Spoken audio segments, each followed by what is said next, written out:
shoutout po sa inyong lahat. And this is Allen of Mobile Diaries and welcome to our channel. Ayan.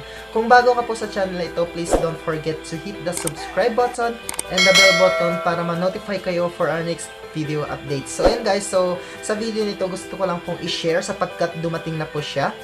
Yes po, dumating na po ang ating Google AdSense pin. Ayan, nandito na po ang ating Google AdSense pin. Dumating na po siya. And kakakuha ko lang siya kanina. Ayan, sa post office mismo. Ayan. So, bago yan, gusto ko lang din ikwento kung paano ko nag-start sa YouTube. Actually, yung account na ito or yung channel na ito is created siya August 25, 2011. Pero, nung time na yan is wala po akong idea na pwede palang kumita sa YouTube. Ang ginawa ko lang nung time na yan is meron lang akong in-upload na video which is yung compilation ng pictures namin ng batch namin sa college. So parang doon ko lang siya sinave at in-store as memories. So, and nung September 5, 2019, naisipan ko na bakit hindi ko rin i-try din na mag-YouTube. So binalikan ko yung account na to. So ito pa rin yung ginamit ko. Marami akong nakikita na kumikita sa YouTube. So they are earning from YouTube starting September 5, 2019. So doon pumasok ako sa mga live streaming. Pumupunta ako sa iba't ibang live streaming. Doon ko natutunan yung tinatawag nilang pangingisda. Ayan. Kung saan nakikipagpalitan ka ng subscription sa mga ibang mga kapwa natin small YouTubers. Nakuha ko yung mga subscriber nung October 1, 2019. So, almost 1 month ko siya nakuha. Then, after that, pinush ko na din yung 4K watch hour. Kasi kailangan din natin yung 4K watch hour. Yung 1K subscriber at saka 4K watch hour is yung dalawang yan ang ating kailangan para ma-monetize yung ating channel. Or para makapag-apply ka sa monetization. Okay? Kuha ko yung 4K watch hour ko sa pamamagitan ng pag-livestream ko.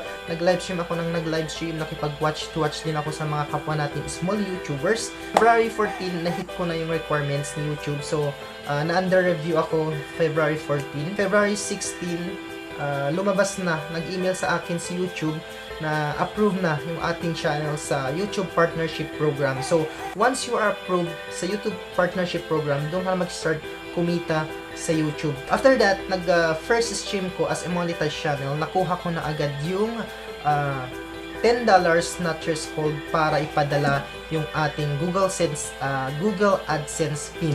So, pinadala yung Google AdSense pin ko nung March 12.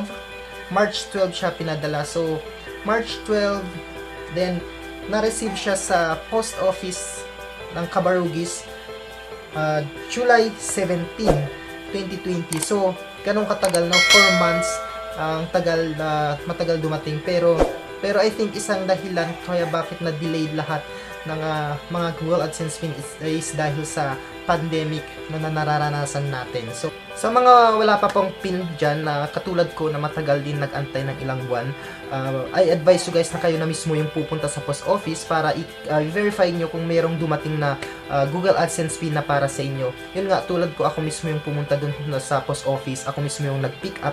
Kasi ganito kasi yun, minsan kasi pag may mga dumadating na mga letters natin, pinapadala sa atin, yung post office hindi siya yung mismong nagdadala sa ating mismong address. So, mag-volunteer na lang kayo na kayo ang mismong pupunta doon para i-check ninyo kung may dumating na sulat or kung may dumating na Google AdSense pin na para sa inyo. Ayun na lang ang gawin nyo guys, no? Ayan, sa mga wala pa pong Google AdSense pin, mag-antay lang po tayo. So, antay-antay lang tayo. Talagang ganyan, medyo matagal talaga ang pagdating ng ating Google AdSense pin, no? Ayun. So, ayan. Then, para sa mga bago or para sa mga nag-i-start or para sa mga nagtatanong kung para saan yung Google AdSense pin natin is, ang Google AdSense pin natin is, kailangan natin to para ma-verify yung ating billing address sa ating Google AdSense account. Yun po kasi yung kailangan natin para makuha natin yung ating earnings sa YouTube. So make sure guys, pag nag-apply kayo ng Google AdSense is make sure na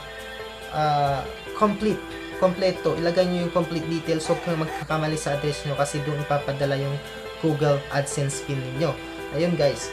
So, ayun, sa sa mga taong tumulong sa akin, sa mga taong sumuport sa akin, maraming salamat sa inyo. Alam nyo kung sino-sino kayo. Maraming salamat sa aking family din na sumusupport, sa ating mga kaibigan. Maraming salamat. Yan. Then, sa mga taong na, sa mga nag-start or sa mga kapwa natin small YouTuber dyan na nawawalan ng pag-asa, huwag po tayong mawalan ng pag-asa. Alam ko na mayroong mga taong humihila sa ating pababa, pero huwag na natin silang pansinin. Tuloy-tuloy lang tayo sa ating goal or sa ating ginagawa sa YouTube. I-enjoy lang natin.